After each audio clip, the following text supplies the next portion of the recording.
Fala pessoal, esse vídeo tem oferecimento KTO, o melhor site de apostas do mundo, KTO.com. KTO.com você vai dar seu palpite e o mais legal dessa história é, se você colocar o meu cupom Bernardo Ramos, tudo junto, Bernardo Ramos, eu vou te dar 20% a mais do que você depositar. Depositou 30, te dou 6, depositou 50, te dou 10, depositou 100, te dou 20, tá? KTO.com, entre lá agora para você fazer a sua fezinha nos jogos que você quiser, de futebol. Tem Champions League nessa quarta-feira, um jogaço de bola entre Manchester United não, Manchester United é da minha camisa, Paris Saint-Germain e Real Madrid, Paris Saint-Germain, porque o jogo é no estádio Santiago Bernabéu. Estou gravando esse vídeo porque o mundo está desabando aqui e o WhatsApp está cantando, né? O pessoal perguntando assim, mas é verdade que o Flamengo fez uma contraproposta para ter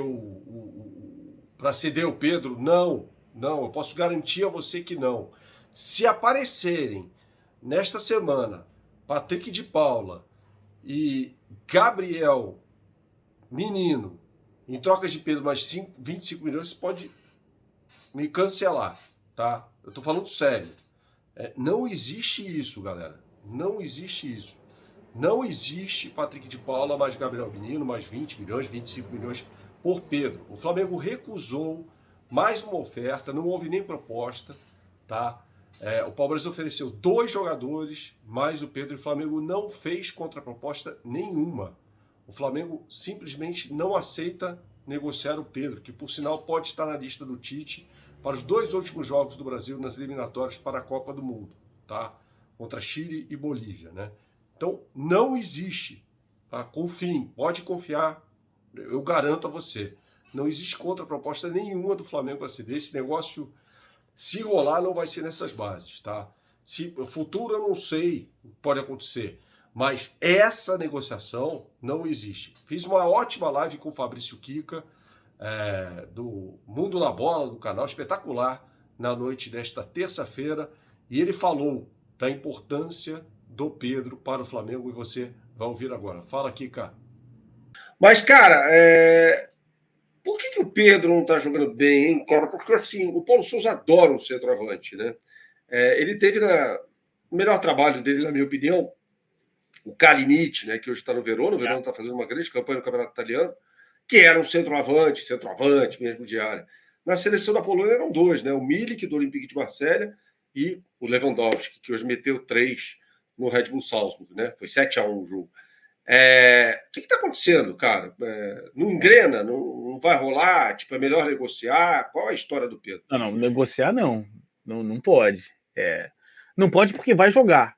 Ele vai jogar muito esse ano. Não tem como não jogar. Com as datas, enfim, vai jogar. Eu tenho o seguinte, uma das coisas que eu aprendi, tem 2 posições dentro do campo que precisam de muito jogo para que se tenha um ritmo. Centroavante e zagueiro. Eu acho que o Pedro tem que jogar mais. Tudo bem, são 9 jogos, está começando a temporada, não está bem, mas o time está se acertando, né?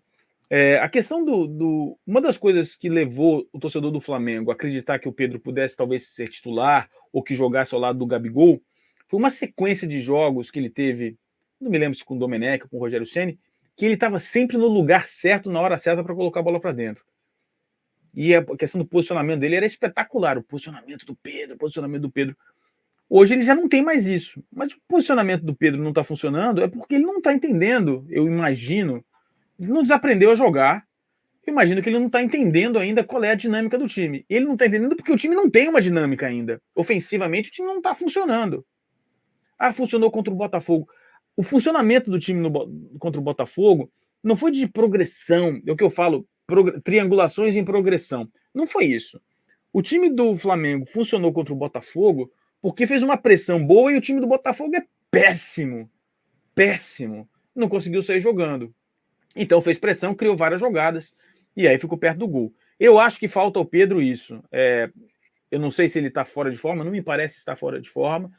Me parece que ainda precisa de mais tempo para ritmo de jogo, está demorando para pegar ritmo de jogo e não está entendendo a dinâmica do time. Então, por exemplo, eu vi em alguns momentos durante esses jogos que ele jogou, e ele foi um dos jogadores que mais jogou na era Paulo Souza, diga-se de passagem, a bola, por exemplo, chegando e você via que ele chegava atrasado nas bolas. Pô, para cabecear, isso não acontecia no passado. Então, ele deve estar naquela situação onde ele fica: sou eu o responsável pela tabela e pelo pivô, ou sou eu a pessoa responsável pela conclusão da última jogada?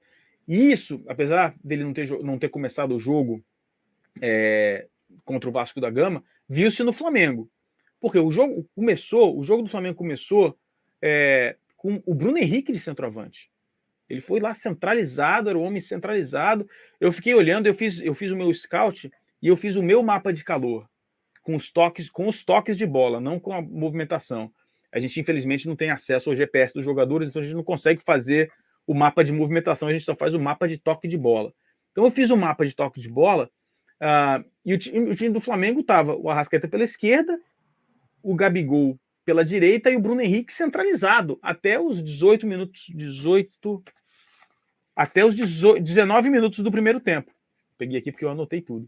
Aos 19 minutos do primeiro tempo. Então, o Bruno Henrique sofreu exatamente do mesmo mal do Pedro. Onde eu devo estar, como eu devo me comportar e como eu devo finalizar. E eu acho, e com relação à venda do Pedro, tudo bem, 100 milhões, eu acho que dá para começar a conversar. Agora a gente pode sentar para conversar. Antes não dava, agora com 100 milhões, mais 2 jogadores, eu sugeriria Dudu e o Everton, mas talvez não colhe, né, essa pedida. Mas você manteria? Eu manteria. Eu manteria por quê?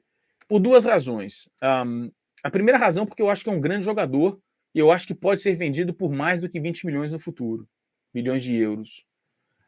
E a segunda, a peça que está faltando no time do Palmeiras, para o time do Palmeiras ficar ainda mais forte, é um centroavante. Eles não têm centroavante, eles são carentes de centroavante. O Pedro encaixa no time do Palmeiras como uma luva perfeita, pumba. Entendeu? Vai facilitar a flutuação ofensiva, a movimentação ofensiva. Eu não gosto de falar flutuação ofensiva porque flutuação é um conceito de marcação, né? A movimentação ofensiva do Dudu, imagina, vai ficar seria ideal. Agora, com 100 milhões, dá para começar a conversar, mas se eu fosse dirigente do Flamengo, eu não venderia. Eu acho que é um jogador que deveria ser mantido, um jogador que vai ser importante e vai jogar muito esse ano. Vai jogar muito, com convocações do Gabigol, convocações do Arrascaeta e, é claro, contusões, né? Então, não dá para preterir. A gente ouve, eu ouvi você falando, Bernardo, o Rui comentou rapidamente, o Mauro César fica fazendo piada o tempo todo, de sacanagem, colocando o Twitter de times europeus, cujos as estrelas ficam no banco em determinados jogos. O Paulo Souza tem essa mentalidade. Então, sequer dá para dizer quem vai ser titular ou reserva. Me parece que o Paulo Souza tem claramente que vai haver um rodízio grande e o Pedro vai jogar. Agora, não está na melhor fase dele e está difícil de identificar a razão. Me parece que é falta de compreensão das movimentações do time do Flamengo, Bernardo.